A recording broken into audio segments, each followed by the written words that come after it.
ამერიკის შეერთებული შტატების სახელმწიფო დეპარტამენტმა განაახლა თავისი ფაქტების ნუსხა ტაივანთან ურთიერთობების შესახებ და მნიშვნელოვნად უკანდახია პოზიცია ტაივანთან დაკავშირებულ საკითხებზე. ეს ნაბიჯი არღვევს ერთი ჩინეთის პრინციპს და ამერიკა-ჩინეთის სამერთობლივ კომუნიკეს, ეწინააღმდეგება საერთაშორისო სამართლის პრინციპებს, საერთაშორისო ურთიერთობების ძირითად ნორმებსა და აკეთებს მცდარ გზავნილებს სეპარატისტული ძალების მიმართ ტაივანის დამოუკიდებლობის საკითხზე. ეს მორიგი მაგალითია იმისა, თუ როგორ ებრაუჭება ამერიკის შეერთებული შტატები ტაივანს ჩინეთის შესაკავებლად.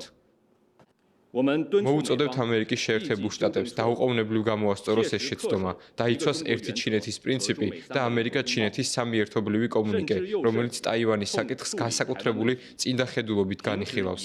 ამერიკის შეერთებულმა შტატებმა უნდა შეწყვიტოს ტაივანის გამოყენება ჩინეთის შესაკავებლად, შეწყვიტოს ტაივანთან ურთიერთობების გაუმჯობესება, შეწყვიტოს ტაივანის დახმარება საერთაშორისო ასპარეზზე მისი გაძლიერებისთვის, შეწყვიტოს ტაივანის დამოუკიდებლობის ხელშეწყობა და მხარდაჭერა, აგრეთვე ამერიკა-ჩინეთის ურთიერთობებისა და ტაივანის სრუტის სტაბილურობის დაზიანება.